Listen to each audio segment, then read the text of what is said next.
one of the mistakes she made was, apart from the migration one, which we can debate, was turning her back on nuclear power after Fukushima.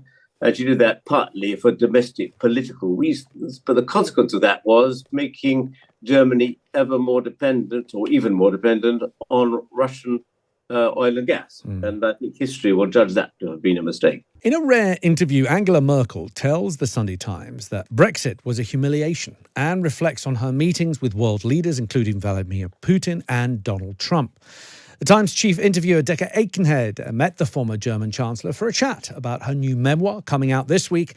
Decca told Times Radio Breakfast about her first impression of the former leader. And then suddenly the door just opens and this very sort of diminutive figure, you know, she's 70 years old, and there's none of the sense that you sometimes get with British or American politicians of this kind of burst of power opening and you've got kind of square-jawed security strutting in. There was no strutting or swagger.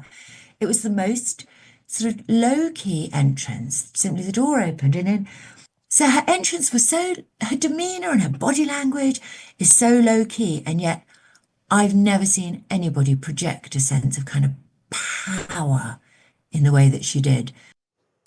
It's a certain ambition of power that Angela Merkel credits for holding the job of Chancellor for 16 years. And in her memoir, Merkel stands by her record, including her decision, of course, to open Germany's borders to Syrian refugees, a controversial move that she summed up simply. Wir haben so vieles geschafft, wir schaffen das. We have achieved so much, we can do it.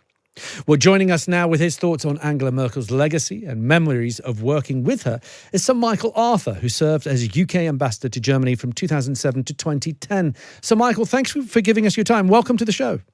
Thanks very much. Nice to be on with you. That's good. What are your thoughts about Angela Merkel and what were your dealings with her?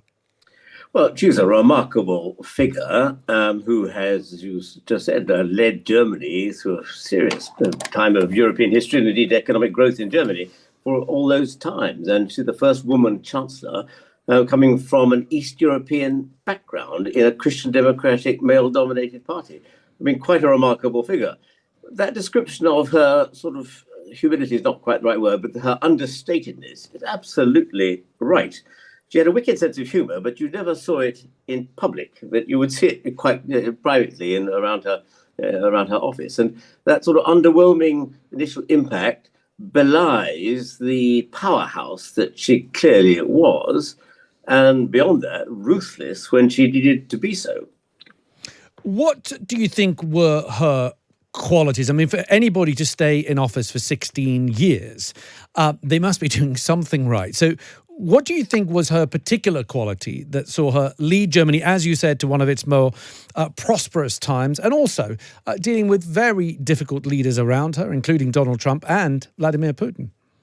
I mean, part of that dealing with those people is her own lack of sort of overt ego. So she wasn't thrusting herself in your face. She was a great compromiser. So she would look to where the other person was coming from, find out where there might be common ground between them.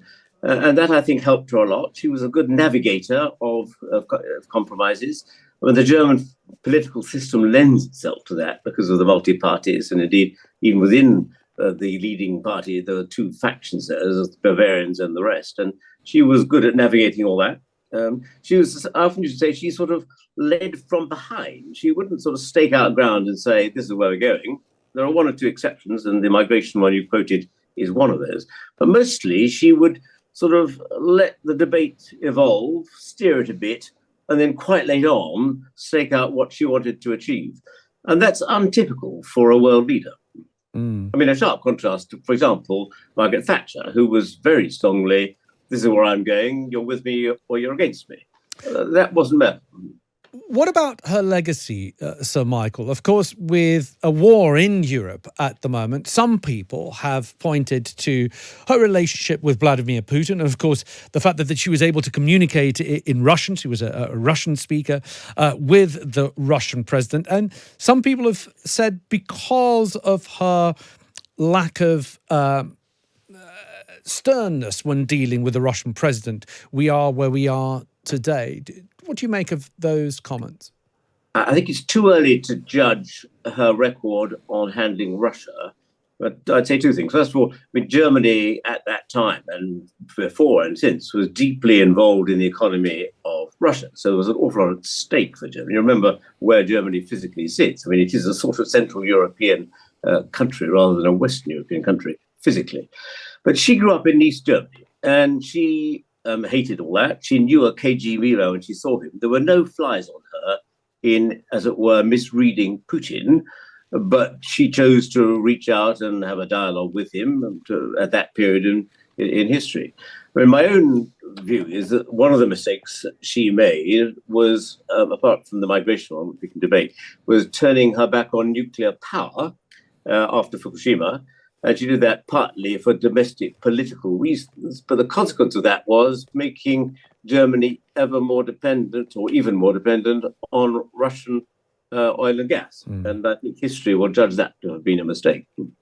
Looking at, of course, Angela Merkel, as you said, grew up in East Germany. When you look at the map now and, of course, the oncoming German elections, it is you won't fail to notice that much of East Germany are very supportive of Alternative für Deutschland, the AfD. And a lot of people have made the connection that perhaps some of Angela Merkel's decisions when it came to refugees and asylum seekers are now the cause of that support for the political party AfD, which of course is very anti-refugees and anti-asylum seekers. Do you think that she has to take some responsibility for the AfD popularity? I mean, it's interesting. They are strong even in her home state, in her land where she comes from, Brandenburg, and Volkommen. She's clearly the migration decision was deeply unpopular after a while in Germany. They were actually initially quite popular. They were extremely good at handling the influx of refugees, sort of pushing them around the country. But it's come back with the populist reaction you just described. She was in charge, so she takes some degree of responsibility for that. But I think it goes wider than just her, to be honest. Interesting, you note the election coming up. The CDU leader, CDU-CSU leader, Merz, who is quite likely to win that, at least according to the current opinion polls, she famously got rid of him as leader of the parliamentary party when she was early on in her power because she didn't tolerate rivals near her position of power. It's quite an interesting comeback for Merz. See him coming in. Of the time that you spent with her, what can you tell us about what she was like in private, behind the scenes? I mean, she's super intelligent. She's a scientist. I mean, you were just talking about climate change on the program. I mean, I vividly recall now, back in about 2008, it must have been. This was pretty early on in the global debate about climate change. And I was at a very small dinner with her, must have been 6 or 8 of us around a table. And she completely held forth like a professor about climate change. She knew more about it than everybody else around the table. I mean, I was, gobsmacked at the depth of her knowledge. And this was a woman who was actually running Germany at the same time. I mean, I just give that as an example of the forensic brain she had, her chemistry training background, which she applied to everything. She worked very hard. She would always on top of her briefs, always, and was a very strong political leader in that sense. She could out-negotiate the opposition who hadn't read their briefs.